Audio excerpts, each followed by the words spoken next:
but I've been there. I've felt empty and didn't know why. I was busy and still felt empty inside. It took a while to figure out why, and we're going to over that in this video. By the end of this video, you're going to learn how to feel more fulfilled and lively, not just existing and drained. But before we dive in, subscribe to this channel for more videos on how to live, thrive, and feel alive, not just exist. Now, let's begin. Take a breath for a moment. If you're here, there's a good chance you've been carrying a quiet question you don't know how to explain. You're functioning, you're showing up, you're doing what needs to be done, but underneath all of that, you feel empty, not sad in a dramatic way, not angry, just hollow, disconnected, like something is missing, but you can't name what it is. Let's talk about that gently, because emptiness is not a flaw, it's a signal. Emptiness often shows up after long seasons of survival, when you've been strong for too long, when you've been responsible instead of supported, when you've been giving instead of receiving, when you've been coping instead of feeling. You didn't become empty overnight. You became empty slowly, quietly, while doing what you had to do. And now that things have slowed down, your body and spirit are finally speaking. Here's something important to understand. Emptiness doesn't always mean you're ungrateful. It doesn't mean you lack purpose. It doesn't mean something is wrong with you. Often it means you've been disconnected from yourself, from your needs, from your emotions, from your joy, from your inner voice. And disconnection creates numbness. A lot of people assume emptiness means they need more motivation, more achievement, more relationships, more distractions, but emptiness is rarely solved by adding more. It's usually solved by listening deeper. Let's talk about some common reasons emptiness shows up. One of the biggest is emotional suppression. You learn how to push through, how to stay composed, how to move forward without processing what hurt you. At first, that strength keeps you going, but over time, unprocessed emotions don't disappear, they go quiet. And quiet emotions often show up as emptiness. Another cause is living out of alignment. You may be doing what's expected, what's practical, what makes sense on paper.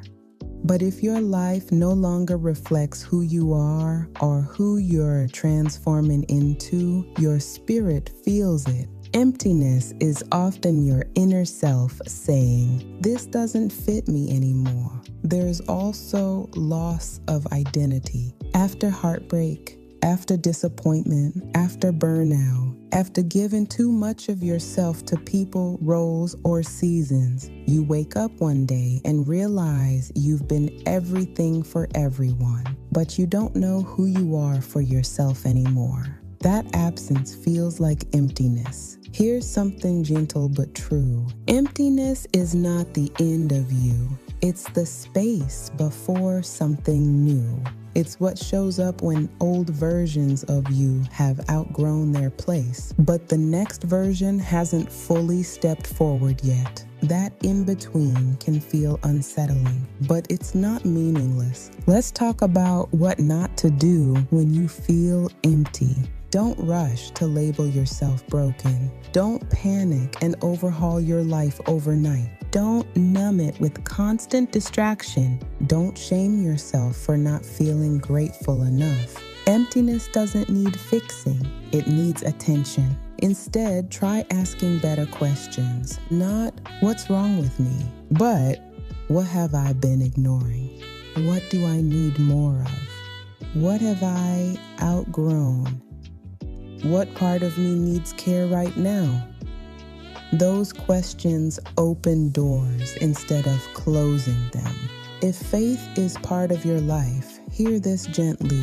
Even scripture talks about seasons of dryness, wilderness seasons, waiting seasons. Emptiness doesn't mean God has left you. Sometimes it means He's clearing space. Space for truth, space for healing, space for redirection. Not everything empty is abandoned. Some things are being prepared. You don't need to rush out of this feeling. You don't need to fill it immediately. Sometimes the most loving thing you can do is sit with the emptiness long enough to understand what it's asking of you. Because emptiness often precedes alignment. You are not failing because you feel empty. You are noticing, and noticing is the first step back to yourself. Before we close, let's pause for a journaling moment. If you can, grab a notebook, open your notes app, or simply reflect quietly. Take a slow breath in.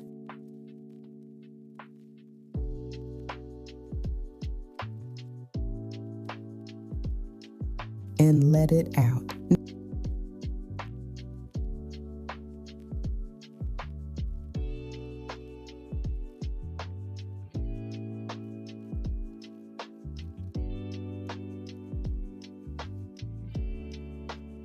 Now ask yourself, when did I first start feeling this emptiness? What season of my life was I in? What was I carrying at the time? Write whatever comes up. Pause.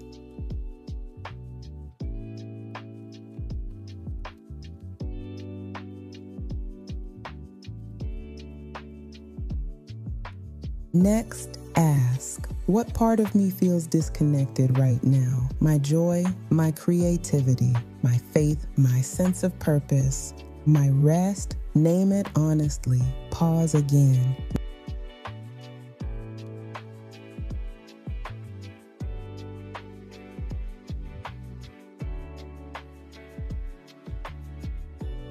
Now ask, what have I been given that hasn't been poured back into me? Time, energy, emotional labor, support. Write it down.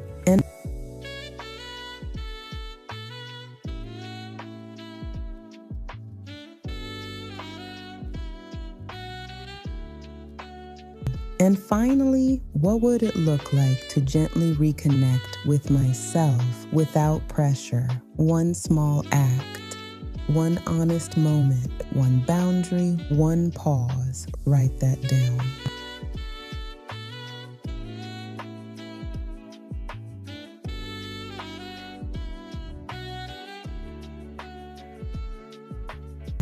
Take one more breath. Emptiness isn't your enemy.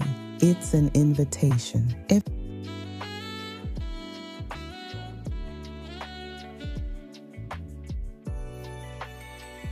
If this message helped you feel seen or understood, I'm really glad you were here. You're not empty because you're lacking. You're empty because you've been giving. If this spoke to you, feel free to share it with someone who's been feeling the same way quietly. And if you want more calm, grounding conversations like this, you're welcome to subscribe and stay a while. This is Soft Heart, Strong Spine, where we learn how to come back to ourselves gently.